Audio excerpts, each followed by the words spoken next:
Good morning, Suprabhatam. आज हम सुरभि पुस्तक के द्वितीय पाठ अभ्यास एव परमो गुरुः इस चैप्टर के बारे में पढ़ेंगे। तो आइए स्टार्ट करते हैं। तो अभ्यास अभ्यास कहते हैं प्रैक्टिस, और एव मतलब ही, जैसे कि एव जो शब्द है वो अव्यय पद है जिसके रूप नहीं चलते हैं। परमो परमो कहते हैं सबसे बड़ा गुरु। गुरु आप जानते हैं जो सबसे बड़ा गुरु है, सबसे ज्यादा सिखाने वाला व्यक्ति कौन है? तो कहते हैं अभ्यास, प्रैक्टिस। कोई भी चीज, कोई भी नॉलेज, कुछ भी अगर आपको अपने जीवन में बनना है तो जितना ज्यादा अगर हम उसकी प्रैक्टिस करेंगे तो वो चीज जो है उससे हम जो भी हम चाहते हैं जीवन में वो हम प्राप्त कर लेते हैं। तो कह रहे हैं कि इसीलिए जो है प्रैक्टिस, अभ्यास ही क्या है, इस दुनिया में सबसे बड़ा गुरु है। तो इस चैप्टर के माध्यम से और चीजें आपको जो है क्लियर हो जाएंगी। तो कश्चित बालः आसीत्, कश्चित अर्थात कोई, बालः अर्थात बच्चा, आसीत् मतलब था। अब यहाँ पर जो बालः शब्द है वो प्रथमा व्यक्ति एकवचन का शब्द है, क्योंकि यहाँ पर ये कर्तृपद है, कर्ता है, और कर्ता में हमेशा प्रथमा व्यक्ति होती है, और आसीत् जो है क्रियापद है। तो कोई बालक था। सः बंग प्रदेशे एकस्मिन् विद्यालये पठति स्म। सः सः अर्थात वह अर्थात बालः बच्चा। बंग प्रदेशे, बंग प्रदेशे जो शब्द है इसमें सप्तमी व्यक्ति एक वचन का रूप है, अर्थात बंगाल प्रदेश में, बंग कहते हैं बंगाल को, तो बंगाल प्रदेश में सप्तमी एक वचन में पर अर्थ निकलता है कारक विभक्ति चिन्ह के अनुसार। तो वह जो बच्चा था वो बंगाल प्रदेश में एकस्मिन विद्यालय, एक विद्यालय में। अब देखिए यहाँ पर विद्यालय जो शब्द है वो विशेष्य पद है और उसका विशेषण है एकस्मिन, एक विद्यालय में, पठती पढ़ता, और स्म मतलब था। आप एक बात हमेशा ये याद रखेंगे कि जब भी संस्कृत में एक स्म शब्द है ये हमेशा ही अव्यय पद है, ये सेंटेंस के, वाक्य के हमेशा लास्ट में लगता है और पूरे सेंटेंस का जो मीनिंग है उसको चेंज कर देता है। उस सेंटेंस का जो मीनिंग है वो पास्ट टेंस में चेंज कर देता है, लंग लकार में जो है परिवर्तित कर देता है। स्म याद रखना, और एक ये अव्यय पद है। तो वो जो बालक था वो बंगाल प्रदेश में एक विद्यालय में पढ़ता था। सह अतीव जिज्ञासु आसीत्, सह मतलब वह अर्थात बालह बच्चा, अतीव अतीव कहते बहुत ज्यादा, और यहाँ पर जो अतीव शब्द है ये भी अव्यय पद है जो तीनों लिंगों में, सभी विभक्तियों में, सारे वचनों में एक जैसा रहता है, जो कभी चेंज नहीं होता है, जिसके रूप नहीं चलते हैं, ऐसे शब्दों को जो है हम अव्यय पद के नाम से जानते हैं। तो सह सह मतलब बालह बच्चा क्या था? बहुत ज्यादा जिज्ञासु, जिज्ञासु कहते हैं जो जानने की इच्छा रखता है, जो बहुत कुछ सीखना चाहता है, ऐसा जो है वो बालक क्या था? आसीत मतलब था। तो ये लाइन हमारी कंप्लीट हो गई कि कोई बालक था, वो बंगाल प्रदेश में एक विद्यालय में पढ़ता था, और वो क्या है? बहुत ज्यादा जो है जिज्ञासु, जानने की इच्छा रखने वाला, आसीत मतलब था। अब क्या होता है कहानी में?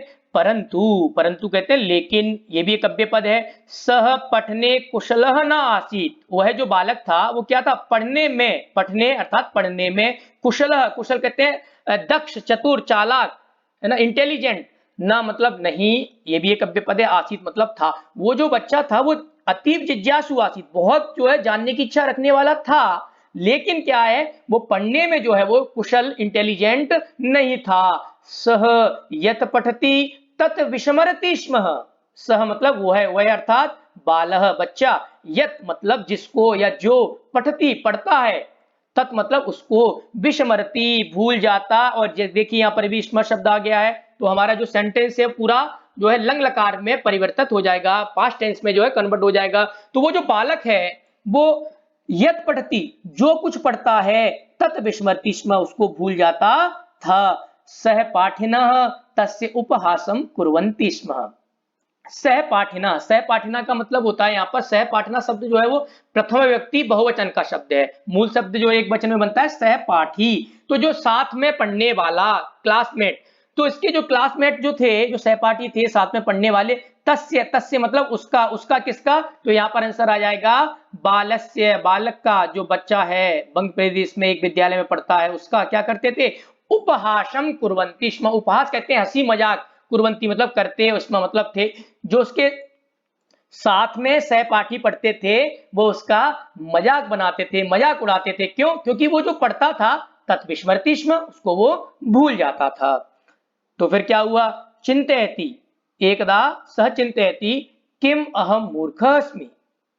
तो एक बार जो है वो बालक क्या चिंतयति सोचता है, क्या सोचता है, किम क्या, अहम मैं, मूर्ख अस्मि मतलब हूं, क्या मैं मूर्ख हूं। ऐसा जो है जब उसके सहपाठी उसका मजाक बनाते थे तो एक दिन सोचने लगा, क्या मैं मूर्ख हूं। और फिर आगे क्या सोच रहा है, किम मम भाग्ये विद्या न अस्ति, क्या मम मतलब मेरे, भाग्ये भाग्य में, विद्या न अस्ति नहीं है, क्या मैं मूर्ख हूं, क्या मेरे भाग्य में जो है विद्या न मतलब नहीं, अस्ति मतलब है क्या मेरे भाग्य में विद्या नहीं है, प्रश्नवाचक चिन्ह है आगे। तो पूछ रहा है, अपने आप ही पूछ रहा है अपने मन में। और फिर आगे क्या सोचता है, परंतु अहम तो पठितुम इच्छामि, परंतु मतलब लेकिन, अव्यपद, अहम मतलब मैं, तू मतलब तो, ये जो तू शब्द है ये भी एक अव्यय पद है जिसका अर्थ होता है तो। परंतु लेकिन मैं तो, पठितुम यहाँ पर पठ धातु तुम प्रत्यय तो बन गया है पठितुम के लिए अर्थ में जो है तुम प्रत्यय का प्रयोग किया जाता है धातुओं से।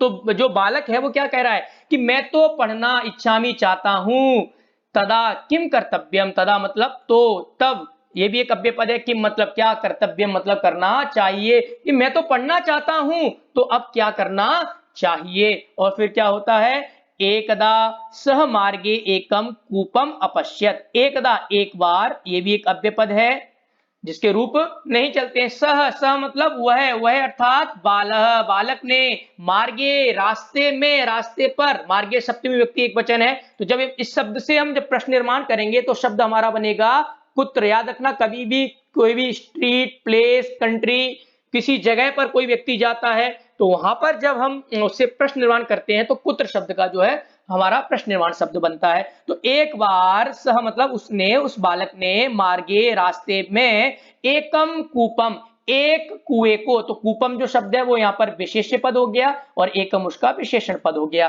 तो उस बालक ने एक बार क्या किया, रास्ते में एक कुएं को अपश्यत देखा, उसने रास्ते में क्या देखा, एक कुएं को देखा। तो यहां पर इस पूरे सेंटेंस में सह जो है कर्तृपद हो जाएगा, अपश्यत जो है क्रियापद हो जाएगा और कूपम विशेष्य पद और एकम जो है वो विशेषण पद और एकदा अव्यय पद। तो इस चैप्टर के साथ साथ हम जो इसके अंदर जो ग्रामर यूज होती है जैसे कर्तृपद, क्रियापद, विशेषण, विशेष्य पद, अव्यय पद, इनका भी हम साथ साथ में अध्ययन करते जाएंगे। तो एक बार उसने क्या किया, रास्ते में एक कुएं को देखा और फिर क्या देखता है, कूपस्य ऊपरी एकः घटः आसीत्। अब यहां पर देखिए ऊपरी शब्द आपको स्क्रीन पे दिख रहा है, एक ये उपपद शब्द है और जो उपपद शब्द आपने पढ़े हुए हैं जिसमें क्या होता है, षष्ठी विभक्ति का प्रयोग होता है ऊपरी के साथ। तो देखिए कूप में जो है षष्ठी विभक्ति का प्रयोग हुआ है, क्यों, क्योंकि यहाँ पर ऊपरी शब्द के कारण। तो कुएं के ऊपर एकः घटः आसीत्, एक घटः, घटा कहते हैं मटका, घड़ा, आसीत मतलब था, तो घटा जो है विशेष्य पद हो गया और एक उसका विशेषण हो गया। तो जब उसने रास्ते में एक कुएं को देखा और कुएं के ऊपर एक घड़ा था और सह घटस्य अधः एकम गर्तम अपश्यत, सह मतलब उसने अर्थात उस बालक ने क्या किया, घटस्य अधः, यहां पर देखिए अधः शब्द भी क्या, एक उपपद शब्द है जिसके साथ षष्ठी विभक्ति का प्रयोग होता है, इसलिए जो है घटस्य में षष्ठी विभक्ति का प्रयोग हुआ है। सह, सह मतलब उसने, उस बालक ने, घटस्य अधः जो है घड़े के नीचे, एकम गर्तम अपश्यत, एकम एक, गर्तम कहते हैं गड्ढे को, अपश्यत मतलब देखा, तो गर्तम जो है विशेष्य पद हो गया, उसका विशेषण हो गया एकम। तो उसने क्या किया, एक घड़े के नीचे एक गड्ढे को देखा। तो उसने, अब देखिए तीन चीजें हुई रास्ते में, उसने क्या किया, सबसे पहले रास्ते में उसने एक जो है एक कुआं देखा, कुएं के ऊपर एक घड़ा, मटका था और उस मटके के नीचे, उस घड़े के नीचे क्या था, एक गड्ढा, आसीत पश्चात मतलब देखा, उसने एक गड्ढे को देखा और अचिंत्यत, और उसने फिर सोचा, क्या सोचा कि इमं सुंदरम गर्तम कह निर्मितवान, कि इस, इमं मतलब इस, सुंदरम मतलब सुंदर, गर्तम कहते हैं गड्ढे को, कह मतलब किसने, निर्मितवान मतलब बनाया और प्रश्नवाचक चिन्ह लगाए। अब सोच रहा है कि इतना जो ये सुंदर जो गड्ढा है इसको कह निर्मितवान किसने बनाया, सह मातरम अपृच्छत, और फिर उसने क्या किया, मातरम माता से, अपृच्छत मतलब पूछा, क्या पूछा, मातः हे माता, अहम कूपे घटस्य अधः एकम गर्तम अपश्यत, अहम मतलब मैंने, कूपे कुएं पर घटस्य अधः, घड़े के नीचे जो है मैंने क्या किया है, एक जो है गर्तम, एक गड्ढे को अपश्यम मतलब देखा, मैंने क्या है एक कुएं पर घड़े के नीचे एक गड्ढे को क्या किया है, देखा है। तम गर्तम कह निर्मितवान, उस गड्ढे को, कह मतलब किसने, निर्मितवान मतलब बनाया है, उस गड्ढे को किसने बनाया है।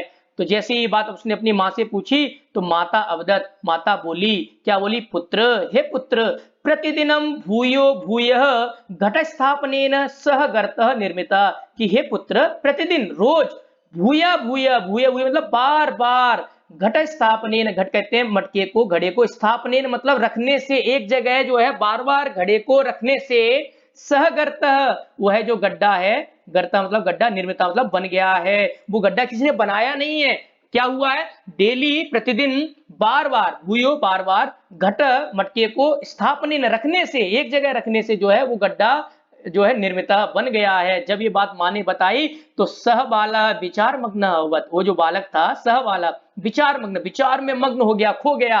और सह चिंतित, उसने अचिंतित मतलब सोचा, क्या सोचा, यदि भूयो भूयः घट स्थापनेन पाषाण शिलायां गर्तः अभवत्, किम पुनः पुनः पठनेन मम मतिः तीव्र न भविष्यति। उसने क्या सोचा, यदि यदि अगर भूया भूया बार बार घट स्थापनेन मटके को रखने से, घड़े को रखने से, पाषाण शिलायाम, पाषाण कहते हैं पत्थर का, जो पत्थर है उसकी जो शिला है, या कह सकते हैं पत्थर में, उसमें क्या हो गया, गर्त, गर्त मतलब गड्ढा, अभवत मतलब हो गया। यदि एक जगह बार बार मटके को, घड़े को रखने से पत्थर में जो है छेद हो गया, या पत्थर में जो है गड्ढा हो गया, तो किम क्या, पुनः पुनः पठनेन बार बार पढ़ने से, मम मति ही मेरी जो बुद्धि है, मति कहते हैं बुद्धि को, तीव्रा तेज न भविष्यति, क्या मेरी बुद्धि जो है वो तेज नहीं हो जाएगी, प्रश्नवाचक चिन्ह है। यदि बार बार जो है मटके को, घड़े को एक जगह रखने पर उससे पत्थर में जब जो है गड्ढा हो सकता है, तो क्या मैं बार बार पढ़ने से, मैं बार बार पढ़ाई करने से मेरी बुद्धि तेज नहीं हो जाएगी। और इति विचार्य, ऐसा विचार करके जब उसने ये विचार किया कि भाई जो है अब तो मुझे पढ़ना है, क्योंकि जब बार बार घड़े को रखने से जब जो है पत्थर में जो है गड्ढा हो सकता है, तो मैं पढ़ूंगा तो मेरी बुद्धि भी तेज हो जाएगी। इति विचार, ऐसा विचार करके सह विद्याभ्यास, वह जो है विद्या के अभ्यास में, विद्या में, पढ़ाई में संलग्न, संलग्न हो गया, जो है उसका ध्यान लग गया पढ़ाई में। और फिर क्या हुआ, सह पुनः पुनः, उसने क्या किया, बार बार पाठान, पाठों को अपठत पढ़ा, उसने क्या किया, अब तुरंत जो है उसने बार बार, एक बार नहीं कई बार जो है पाठों को पढ़ा। पुनः पुनः लेखनस्य अपि अभ्यासम अकरोत्, और उसने क्या किया, बार बार, पुनः मतलब बार बार, लेखनस्य लिखने का, अपि मतलब भी, अपि जो है अव्यपद है, अभ्यास, अभ्यास कहते हैं प्रैक्टिस, अकरोत् मतलब की, और उसने क्या किया, बार बार लिखने का भी अभ्यास किया। और फिर क्या हुआ, शनैः शनैः सह बुद्धिमान अभवत्, और शनैः शनैः धीरे धीरे, अव्यपद, सह वह बालक, बुद्धिमान अभवत् वह जो है बुद्धिमान हो गया। कैसे बुद्धिमान हो गया, जब उसने बार बार पाठों को पढ़ा, बार बार लिखने का भी अभ्यास किया, तो धीरे धीरे वह बुद्धिमान हो गया। और सह परीक्षायाम, और उसने परीक्षा में, सप्तमी विभक्ति एक वचन, परीक्षायाम, बालिकायाम, लतायाम, विशिष्टम स्थानम, विशिष्ट स्थान, एकदम विशेष स्थान जो है, प्लेस, प्राप्तवान प्राप्त किया। जब वो जो है धीरे धीरे पढ़ने लगा, और पढ़ते पढ़ते वो है उसने क्या हो गया, वो बुद्धिमान हो गया। और जब बुद्धिमान हो गया तो उसने जो है परीक्षा में विशेष स्थान प्राप्त किया। अधुना तस्य सहपाठिना तस्य उपहासम न कुर्वन्ति स्म अपितु आदरम कुर्वन्ति स्म। अधुना कहते हैं अब, और अधुना जो है एक अव्यपद है। तस्य सहपाठिना, तस्य मतलब उसके, उसके किसके, बालस्य, बालक के, सहपाठिना सहपाठी, जो उसके साथ में जो बच्चे पढ़ते थे, जो उसके जो है साथ में क्लास में पढ़ते थे, वो उसके सहपाठी, तस्य उसका, उपहासम उसका हंसी मजाक, न कुर्वन्ति स्म नहीं करते थे, अपितु क्या करते थे, उसका आदर सम्मान, कुर्वन्ति स्म करते थे। अब उसके जो साथ के जो सहपाठी हैं उसका उपहास नहीं करते थे, अपितु उसका क्या करते थे, आदर सम्मान करते थे। सत्यमेव अस्ति, सत्य ही है, क्या है सत्य ही, कि अभ्यास एव अस्ति परमो गुरु, अभ्यास ही, प्रैक्टिस ही, अस्ति मतलब है, परमो गुरु सबसे बड़ा गुरु, इस दुनिया में जो सबसे बड़ा गुरु है वो क्या है, अभ्यास अर्थात प्रैक्टिस। कोई भी चीज अगर अपने जीवन में प्राप्त करनी है तो बस उसके पीछे आप लग जाइए और उसको जो है जितना उसका आप अभ्यास करेंगे, जितनी आप प्रैक्टिस करेंगे, उतनी वो चीज जो है आपके पास आती जाएगी और एक दिन जो है आप अपना लक्ष्य प्राप्त कर लेंगे। इसी चैप्टर से हमें जो है यही शिक्षा मिलती है कि हमें अपने जीवन में जो है हमेशा निरंतरता के साथ जो है लगे रहने चाहिए। आज न कल हमें जो है अपना लक्ष्य हमें जरूर प्राप्त होगा। तो इसीलिए जो है अभ्यास ही क्या है, सबसे बड़ा गुरु है। धन्यवाद।